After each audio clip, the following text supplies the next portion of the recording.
Hello, this is the first installment in a video series where I introduce Linux command line to beginners. I will use the Raspberry Pi OS Linux as a base, but most of the knowledge is applicable across the entire family of Unix-like operating systems.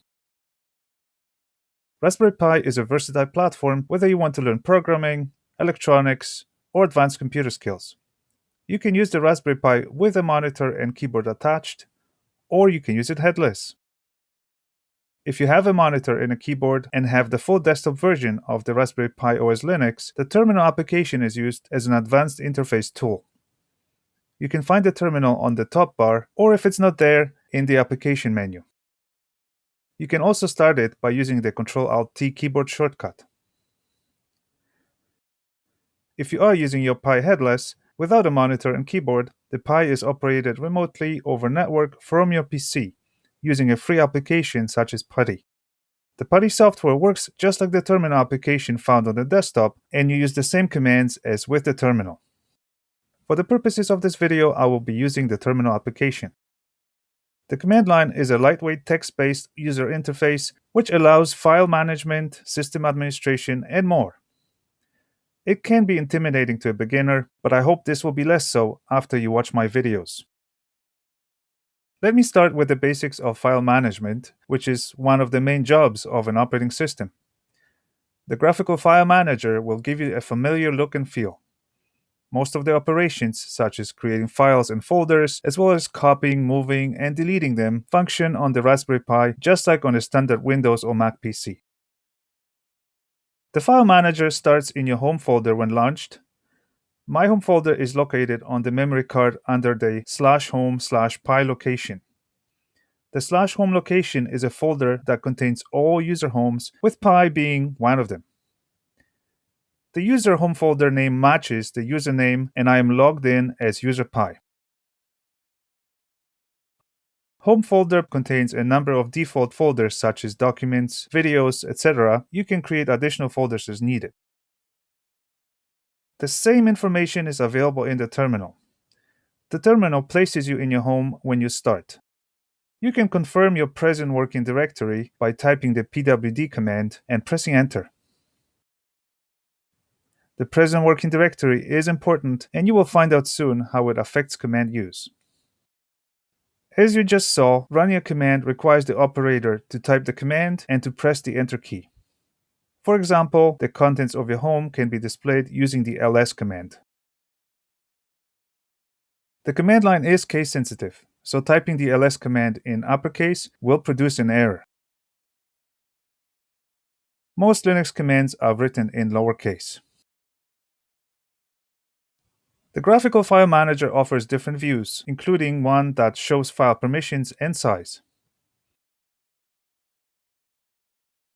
The same can be accomplished in the terminal by adding the -L option to ls, indicating long format listing.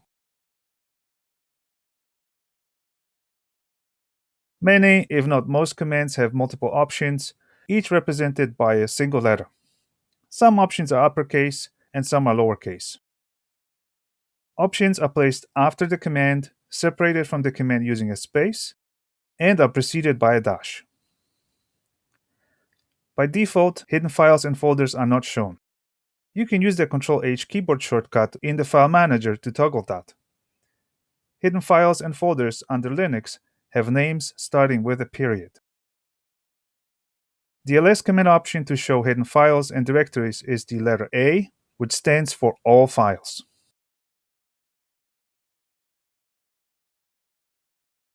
Of course, you can have a long listing, which includes information on all files, including hidden ones.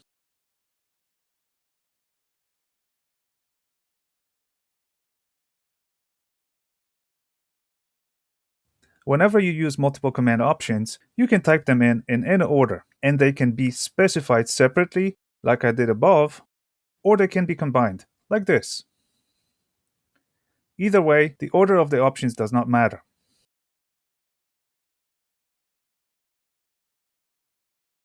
You have heard me use the term directory a couple of times. It is equivalent to folder, and many people use these terms interchangeably.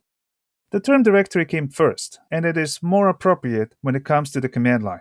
as commands that create and manipulate them use the term directory and not folder. Strictly speaking, directories, or folders if you prefer, are files too, but they are special. The long file listing will tell you what kind a file is by showing an appropriate letter at the beginning of its output. For example, D means a directory. A dash in that spot means a regular file. You probably are beginning to worry at this point. Do I have to memorize all that? How many commands do I need to remember? What about all these options? Does option A mean different things for different commands? This can be very confusing. I can tell you this. With practice, you will eventually remember the 40 or so most used commands and their commonly used options. Beyond that, there is a manual. Most of the basic commands have a manual accessible using the man command. For example, this is how you access the manual for the ls command. The top of the manual gives you the command summary, followed by an alphabetical list of options with their explanations. There may be other information available, including example usage and references to related commands. Linux command manuals have a standard format and are navigated the same way. You can scroll up and down using the keyboard arrows, and you can search forward or backward by using / or the question mark respectively. Manual help is accessible by pressing the H key. You can exit the help screen and the manual itself by pressing Q. You can search through all manuals installed on the system by keyword using the -K option. Let's find all commands that refer to calendars. The search results tell me that there is a command called cal, which is used to display a calendar. If you feel overwhelmed by the amount of text shown in the terminal, you can always clear it before running a new command. Use the clear command for that or the Ctrl-L keyboard shortcut. I prefer Ctrl-L as it allows me to clear the screen in the middle of entering another command.